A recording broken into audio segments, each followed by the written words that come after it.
let's talk about what happened in 1967. We mentioned that we wanted to have a car that was all American. I don't think they were really too much into this thing that it had to be American drivers, because when this car won, it was not with American drivers. And as a matter of fact, this car was driven by Lloyd Ruby and Denny Hume, who were not American either. By the way, Lloyd Ruby just died a couple months ago, I think. But it sounds how to historians, it's very important that you have an American car driven by Americans to win Le Mans. I mean, Le Mans is the Olympics. So when this car was designed, a couple of interesting things happen. When it goes around, you might be able to see this. It's pretty obscure, but the bottom of the car has two contours. One contour, you'll see it with a plate that covers it. It's now not used anymore. Takes a curve, takes a 90-degree arc curve. And then the contour, which is actually on the car, the side comes down and it goes in under the tire at a right angle. And believe it or not, in wind tunnel tests, that little bit of difference added, and I can't figure it out because it looks better the way it was, that change reduced the wind resistance. Some of the other things about the car that were really interesting was the nacelles, the downforce adjustments in the rear. Believe it or not, this car has a luggage rack. It's very important to have a luggage rack in your car that was made for one race. But the French were insane with the regulations at Le Mans. Just a few of them. You'll see back there we have a Stutz, because in the 20s you had to do a certain amount of laps with the top up. In fact, you had to have a 4-passenger car up until 1936. If it was above a certain displacement, you had to do Le Mans in a 4-passenger car. Theoretically, you were representing the nature of the car. Then what happened in 1937, all of a sudden they changed that regulation. Well, another thing that happened is that Bugatti that you see out there, the blue Bugatti that won Le Mans in 1937, that was a speed car. And John Bugatti wanted his father to race it at Le Mans because Bugatti never won a sports car race. So all of a sudden, by magic, now you could have a 2-passenger car that entered the Le Mans. And like this, as soon as these two cars became obvious winners, they put in the Ford chicane, and they reduced the engine displacement so they were no longer competitive. I don't think that was, Greg, I don't think that was to spite Ford, do you? Not at all. But they were just going too fast. But it's a nice story to tell anyway. It was a safety thing. A safety thing, right. But it's kind of a nice story to tell. This has a luggage rack too, in case you need to put your underwear someplace.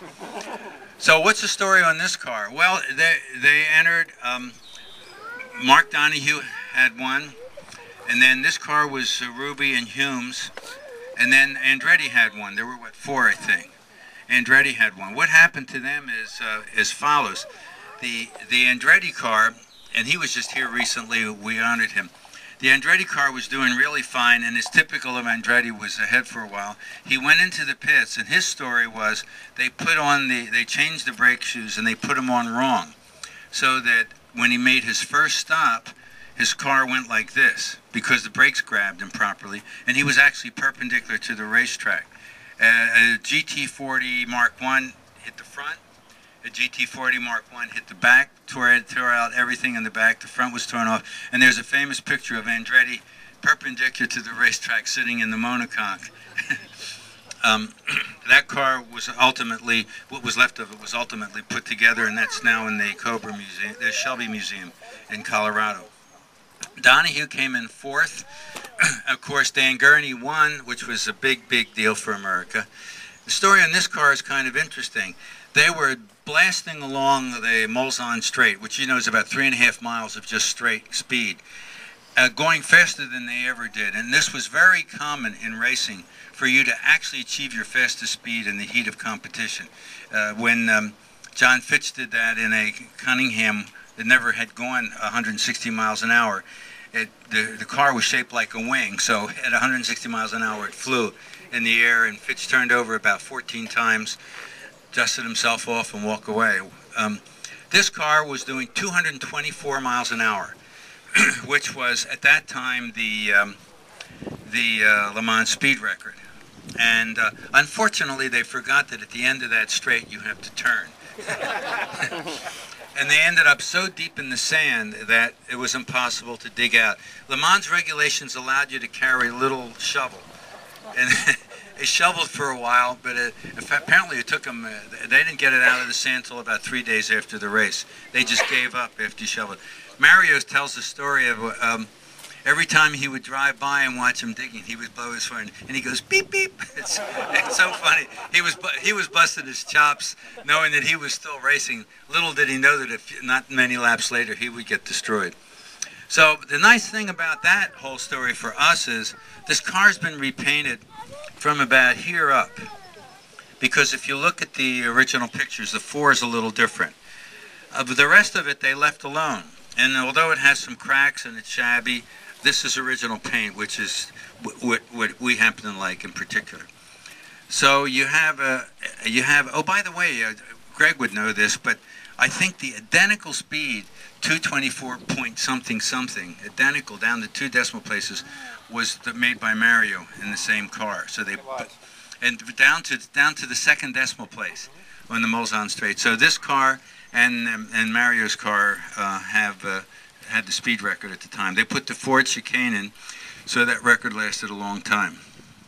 Anything you want to add to the Mark IV? Nope, you're good. That's about it. Kevin? Stop it. You know what I mean? Well, because the gear is so tall. This was made for Le Mans. Oh, well, as was the Mark IV or the Mark II.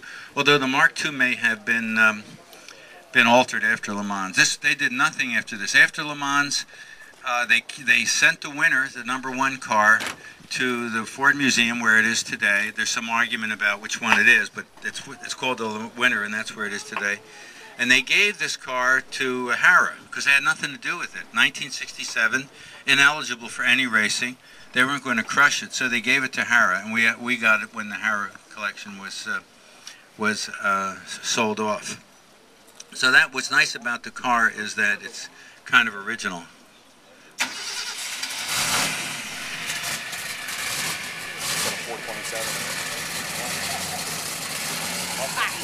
The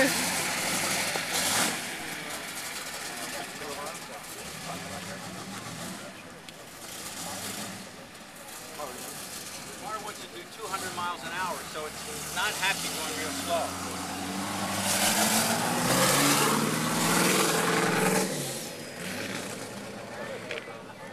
You have to step. You can step out.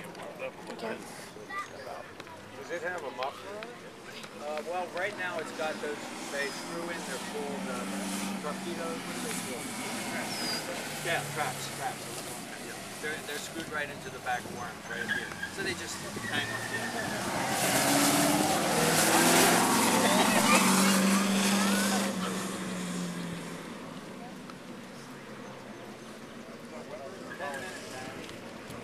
Yeah, that's a Holly.